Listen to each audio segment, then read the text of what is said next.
40 ವಯಸ್ಸು ದಾಟಿದ್ರೆ ಲೇಡೀಸಲ್ಲಿ weight gain ಕಂಡು ಬರ್ತಾ ಇದೆ, ಅಥವಾ ವೆಯ್ಟ್ ಗೇನ್ ಆದರೆ ಅದು ಕಮ್ಮಿ ಆಗಲಿಕ್ಕೆ ತುಂಬ ಕಷ್ಟಪಡ್ತಾರೆ. ನಾನು doctor Lakshmi Nambiar, Nisarga hospital, Sirsi. 40 age entry ಆಗುವಾಗ ಲೇಡೀಸ್ ಆಕ್ಚುಲಿ ಪೆರಿ ಮೆನಪೋ ಸ್ಟೇಜ್ಗೆ ಎಂಟ್ರಿ ಆಗ್ತಾರೆ. ಈ ಸ್ಟೇಜಲ್ಲಿ ಈಸ್ಟ್ರೋಜನ್ ಡ್ರಾಪ್ ಡೌನ್ ಆಗುತ್ತೆ. ಸೊ ಅದರಿಂದ ಎಕ್ಸ್ಟರ್ನಲಿ ಲೇಡೀಸಿಗೆ ಮೂಡ್ ಸ್ವಿಂಗ್ಸ್, ನಿದ್ರೆಹೀನತೆ, ಹಾಟ್ ಫ್ಲಾಶಸ್, ಸೆಕ್ಷುವಲ್ ಡ್ರೈವ್ ಕಮ್ಮಿ ಆಗೋದು, ಇದೇ ಥರ ಸಿಂಪ್ಟಮ್ಸ್ ಒಟ್ಟಿಗೆ ಇಂಟರ್ನಲಿ ಕೂಡ ಕೆಲವೊಂದು ಸಿಂಪ್ಟಮ್ಸ್ ಲೈಕ್ ಮೆಟಬಾಲಿಸಮ್ ತುಂಬ ಕಮ್ಮಿ ಆಗುತ್ತೆ.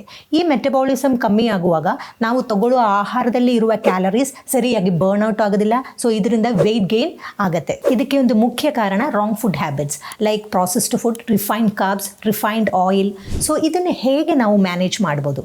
Make your 30s good so that your 40s will be better. Early 30s ಅಲ್ಲಿ you have to start doing strengthening exercises, weight lifting exercises. ಇದೇ ಥರ ಮಾಡೋದ್ರಿಂದ ನಮ್ಮ ಬಾಂಡ್ ಸ್ಟ್ರೆಂತ್ ಇಂಪ್ರೂವ್ ಆಗುತ್ತೆ, ಮಸಲ್ ಸ್ಟ್ರೆಂತ್ ಇಂಪ್ರೂವ್ ಆಗುತ್ತೆ.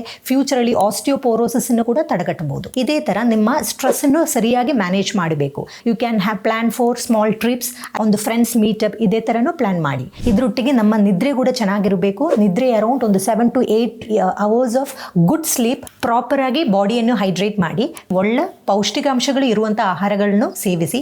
ಬ್ರೇಕ್ಫಾಸ್ಟ್ ಸ್ಕಿಪ್ ಮಾಡದೆ adequate lunch and light ಡಿನ್ನರ್ನು ಸೇವಿಸಿ.